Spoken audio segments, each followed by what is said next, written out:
woman learns to regain mastery over her emotions and re-establish connection to her true worth. She no longer pleads for love she wakes up. And the good news, she doesn't have to pursue it. Love returns all by itself. No, this is not magic. This is psychology. Do you know this, sister, that sensation of being replaced like an old chair without explanation, without farewell? But listen carefully, this is not the end. It's the beginning of a new you. Because what you do here and now in this space of hollowed outness will show you whether you demean yourself or are born again. Most people all do the same thing. They pursue, they text as if the phone was part of their pride. They beg, justify, shame themselves. And with each last-ditch effort, they devalue.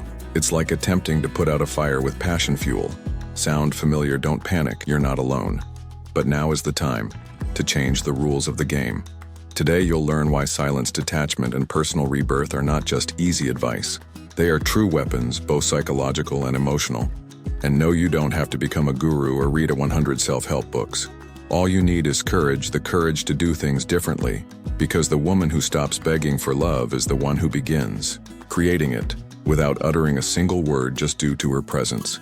Remain till the end, since this video is not for emotional beggars. It is for women who are willing to become such an original, powerful version of themselves that even the past pauses and glances backward twice and listen attentively. This is not for him, it is for you. For your journey back to your center, for rebuilding the connection with your true self. Because the very moment you cease being needed, he starts needing you. Lesson number 1, the strength of silence. It's that silence that speaks louder than 1,000 desperate messages. Have you ever had the feeling that the more you speak, the less you hear? Let me tell you something, sister. Silence is not emptiness. Silence is strategy. When he departed, you most likely did what many of them do. You reached out, asked for answers, begged for a second chance. But all that commotion only made him confirm his choice to go. Do you know why? Because that sound screams desperation. And desperation, sister, is the vilest perfume a woman can wear. Now listen carefully. When you select silence, you do not vanish. You leave a stronger trace. Emotional silence is not defeat. It's the halting of the sustenance of a fire that burns only your own fuel. And when a person is accustomed to your perpetual availability, your messages, your availability, then the lack starts as heavier than any charge. Then he starts questioning, why isn't she reaching out? Doesn't she need me anymore? Is there someone else? It's like passing through a crowded, noisy street every day, and suddenly total silence. What do? You stop. You feel something is amiss.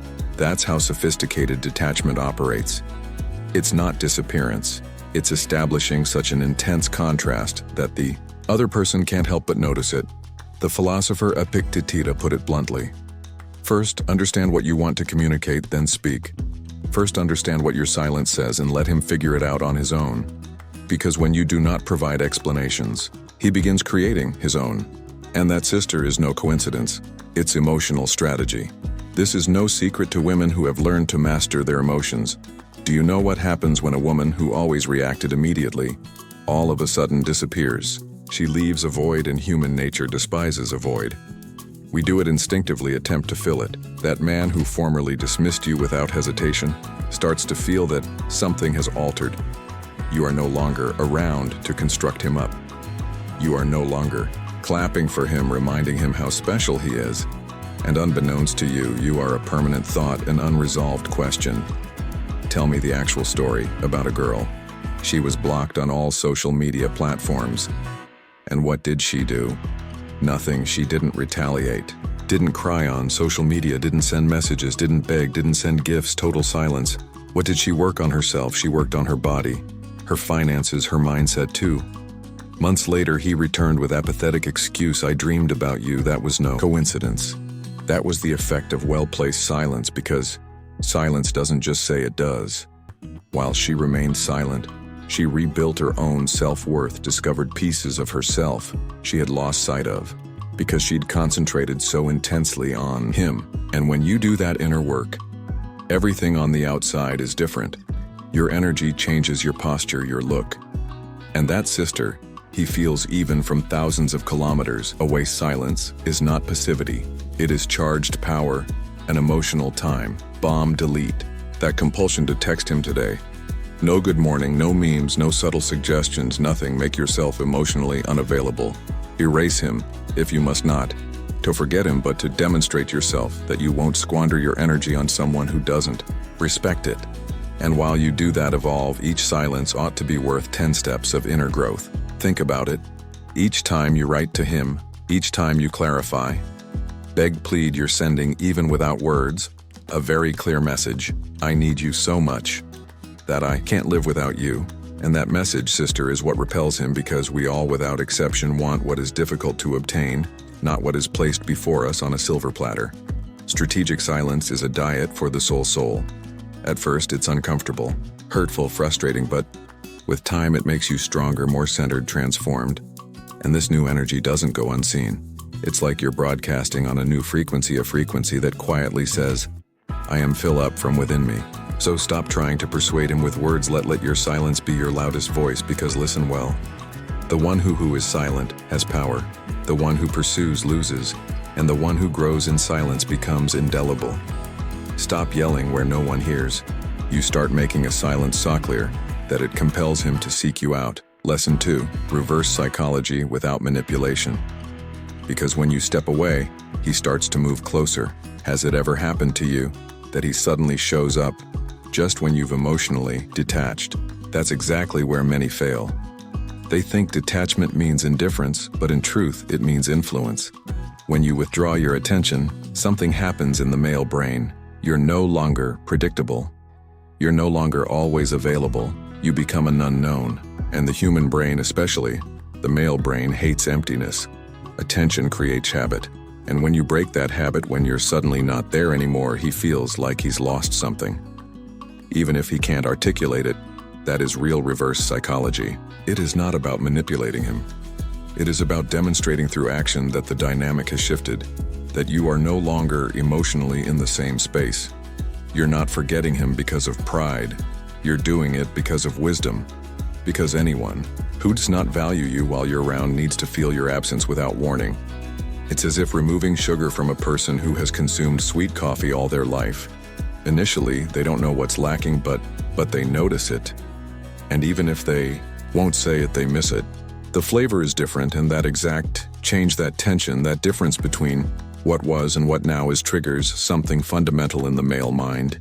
The urge to hunt. When something withdraws, when someone becomes unavailable, our initial inclination is to seek, not through weakness, but because we are human. And that inclination is all the stronger in men, because evolutionarily they are hardwired to pursue what recedes, to overcome what appears unreachable. Marcus Aurelius wisely said it the best: vengeance is not to be like your enemy. And what does that look like in this situation? It means you won't cheapen yourself. You won't beg, plead, or fight for approval. Like so many others, you won't answer with drama, but with intent, with a new version of you, a version he never even considered coming. You're not reactive, you're calculative. And that calmness, sister, that unshakable composure throws everyone off balance. Reverse psychology works because it alters something core, the power dynamic. Consider it for a moment. When someone pursues you, you have the control. You get to decide whether or not to answer, whether or not to give attention, whether or not to be there, not. But if you were always present prior to, and suddenly go missing, the control changes. And now he's the one inquiring. Where is she? Why isn't she writing? What's changed? That change of energy is what builds closeness. Let me share with you another real-life story. A girl spent nights writing sorrowful poems, posting veiled messages, giving sad songs in her stories, until one day she went total silent. She began going to the gym dedicated to her business and disappeared emotionally. And guess what happened? He already, with another woman, messaged her 2 weeks later with a harmless line: "Are you okay?" But that "are you okay?" hid something deeper, unease in the face of her transformation. Because when you change, when you shift your energy, when you're no longer available, you create an imbalance, and humans always seek to restore what they can't control. That's addictive, so apply it true. No contact, no glances, no asking about him, no analyzing his stories. Live your life.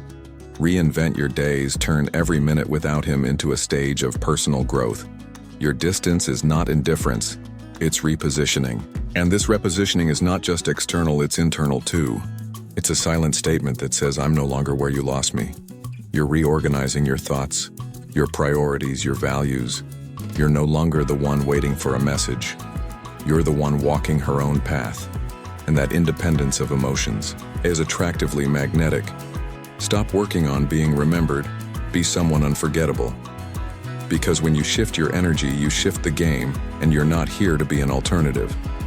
You're here to be the woman who no longer beggars because now she's the one who's being chosen. Lesson 3: the energy of emotional scarcity.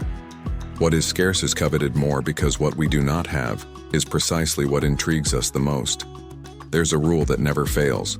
What is abundant loses value. This is for money, time, and people. When you were always available, when you were first to message, when you asked how he was, he used to it. And what becomes routine is taken for granted. It becomes invisible. Think about it. Do you enjoy the air that you breathe? Probably not, because it's always present, but if you've ever gasped for breath, even for a moment, then you understand its true worth. The same goes for your emotional presence. When you're always there, you're part of the background. But when you disrupt that flow, everything becomes different. Your emotional scarce starts to trigger something in his head, a series of questions with no further answers. Why is she away? What happened? Doesn't she love me anymore? And that vortex of doubt, that impression of not knowing is stronger than any poem, any love message, because now you're unpredictable, you're a riddle. It's like a plant that was always full of life and suddenly dies. Only then does someone know what they had. Or like the bread that always rested on the table. Nobody pays attention to it until one day it disappears and suddenly everybody desires it. This isn't a game, it's a universal rule. The rule of scarcity. Economists understand it, psychologists verify, apply it, and wise women too. When something is in short supply, its perceived value increases immeasurably. And your attention, your energy, your love are no exception. Esco declared it succinctly. We don't realize what we have until we lose it. But pay attention. The authentically stoic woman doesn't behave in order to be appreciated, behaves in order to remain centered. She doesn't need validation, yet her presence is felt and her absence is heard. This precept extends far beyond love. It applies to everything, human interaction. Have you ever noticed the most sought-after people, the busiest theonies who don't like to waste their time? They are the most respected as well. Coincidence? I don't think so. Their unavailability makes them all the more valuable. A woman who was once available, 24/7 texting, calling, doing favors, was not appreciated. Until one day she'd had enough. She vanished, began posting photos of workouts, travels, and her personal growth. She didn't block him, didn't drop hints, didn't write snide messages. She simply became inaccessible. Their salt he returned, bewildered, insecure, looking for any excuse to connect. But it came too late. She was no longer there emotionally, and that was stronger, more powerful, and more brutal than any grievance. Do you see the pattern? Abundance creates indifference. Scarcity makes urgency. When you were always available, he could take you for granted. But when you vanish, when your emotional presence is in short supply, his mind begins racing incessantly. You're no longer a sure access. You're a missed opportunity. And that sister evokes a sort of restlessness that no begging could ever elicit. Today, place limits on your availability. Don't respond immediately. Don't be always available. Tune into yourself, but not to play games or employ cheap maneuvers because you're busy creating something better. If he is interested in learning about you, he should take the effort to get to know the new you. And keep this in mind. This isn't about pretending scarcity or playing meaningless emotional games. It's about the reality that your time, your energy, and your attention now are yours. Your development, your aspirations, your inner peace. When you really concentrate on your development, emotional scarcity occurs naturally because you no longer have time to beg to be noticed when you're occupied constructing your inner empire. Being emotionally scarce isn't coldness, it is wisdom. It's emotional intelligence at its very best, because while others pursue, you move steadily, yet firmly towards your center. And that isn't just perceptible, it's unavoidable. Stop investing your energy as if it meant nothing. Become so valuable he can't help but notice you even when he tries. Personal rebirth is no game. It's a need, a gentle burn that howls from your very soul. Because if you remain the same, emotionally needy, insecure, hollow, then every effort to connect won't look like strength but desperation, better camouflaged. But when you begin to reclaim yourself from the pain inch by inch without ceasing, something changes, and that is tangible. Even if he doesn't look at you, doesn't speak to you, energy isn't transmitted via WhatsApp, it's sensed.